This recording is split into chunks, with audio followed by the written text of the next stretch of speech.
So hello friends, welcome to my YouTube channel mister Bibbles nursing. तो आज की video हमारी थोड़ी स्पेशल होने वाली है। इस वीडियो में मैं आपको बताऊंगा इंपॉर्टेंट पॉइंट्स ड्यूरिंग एग्ज़ाम। ठीक है, आपने कुछ इंपॉर्टेंट पॉइंट्स जो आपने याद रखने हैं जब आप एग्ज़ाम दे रहे हो। ठीक है, तो इन इंपॉर्टेंट पॉइंट्स आपके इंक्रीज़ हो जाएंगे up to 10 to 20 marks easily increase हो जाएंगे आपके नॉर्सेट के एग्ज़ाम में। ठीक है, अगर आप इन इंपॉर्टेंट पॉइंट्स को अपने माइंड में रखते हो। तो चलते हैं हम अपने पहले पॉइंट की तरफ। तो सबसे पहला पॉइंट है रीड फ़ारेनहाइट एंड सेल्सियस। ठीक है, आपने जो फ़ारेनहाइट है एंड सेल्सियस के जो रिलेटेड क्वेश्चंस आएंगे आपने उनको अच्छे से ध्यान से पढ़ना है एंड फिर ये सॉल्व करना है। जैसे कि मैंने एक एग्जांपल यहाँ पर ली हुई है, आपको दिख रहा होगा, difference between rectal temperature and oral temperature in Celsius. ठीक है, तो कुछ लोग यहाँ पर ओवर कॉन्फिडेंस के कारण तो जल्दी जल्दी उनको पता ही है कि भाई 1 होगा। ठीक है, तो वो 1 को टिक कर देंगे। ठीक है, तो उनका ऐसे क्वेश्चन गलत हो जाएगा। ठीक है, तो आपने इसको अच्छे से पढ़ना है, क्या क्वेश्चन कहना चाहता है। ठीक है, रेक्टल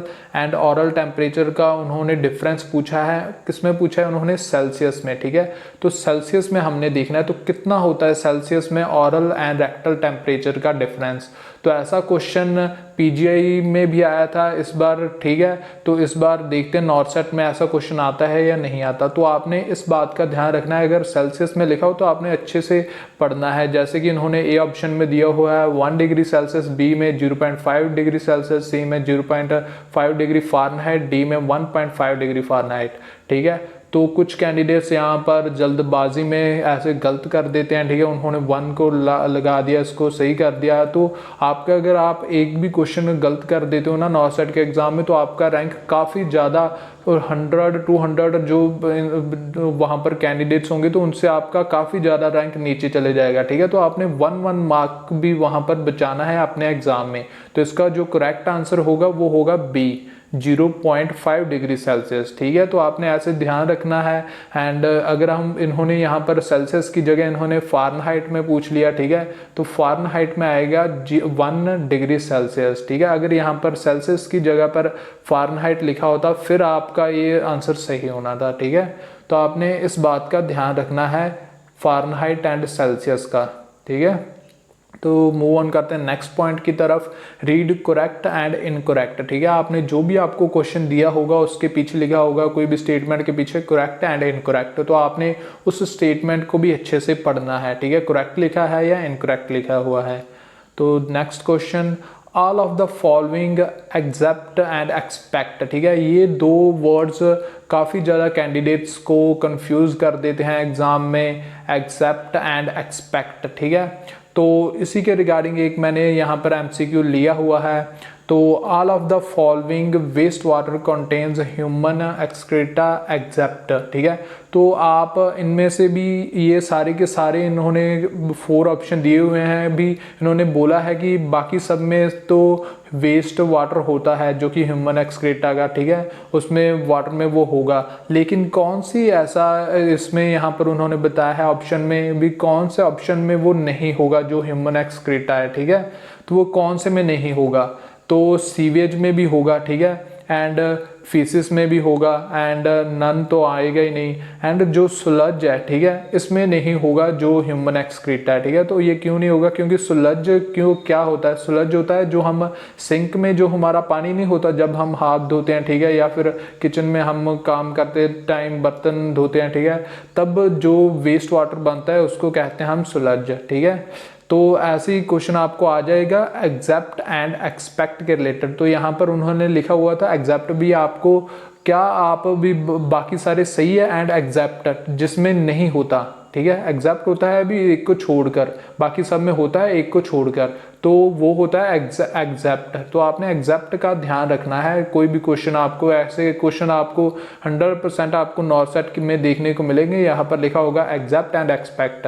तो एक क्वेश्चन हम एक्सपेक्ट के रिलेटेड भी यहाँ पर ले लेते हैं।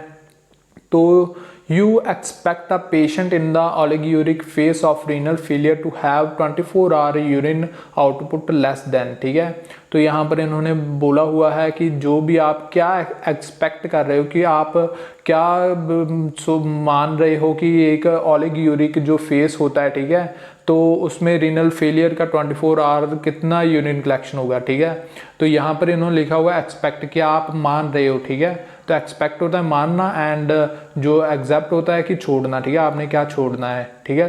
तो एक्सपेक्ट आप क्या कर रहे हो इन सभी वैल्यूज़ में से क्या होगा, A 200 ml, B 400 ml, C 800 ml, D 1000 ml, ठीक है। तो कौन सा होगा, तो ओलिगोयूरिया फेस में कितना होता है, तो ओलिगोयूरिया फेस में होता है 400 ml, ठीक है। तो B is the correct answer. तो आपने एक्सपेक्ट एंड एक्सेप्ट का ध्यान रखना है जब भी आप कोई भी MCQ सॉल्व कर रहे हो, ठीक है।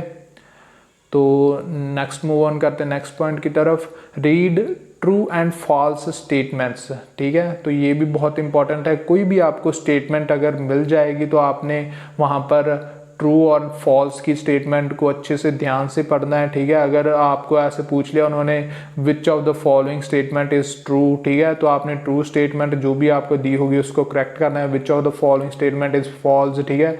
तो ऐसे ही आपने ट्रू एंड फॉल्स स्टेटमेंट का भी ध्यान रखना है नॉसेट के एग्ज़ाम में, ठीक है। कुछ कैंडिडेट्स ऐसी जल्दबाजी में, ठीक है, तो वो गलत कर देते हैं क्वेश्चंस, ऐसे ही उनका रैंक जो लो चला जाता है तो उनको सीट नहीं मिलती। तो आपने इन बातों का ध्यान रखना है नॉर्सेट 2023 में, ठीक है। एंड देन यहाँ पर मैंने एक स्टेटमेंट ली हुई है ट्रू फॉल्स के रिलेटेड। तो यहाँ पर बताया हुआ है which of the following is true statement about screening for diabetes in pregnancy, ठीक है। यहाँ पर कौन सी एक जो सही स्टेटमेंट है, ठीक है, आपको कौन सी सही स्टेटमेंट लग रही है regarding diabetes screening in pregnancy, ठीक है।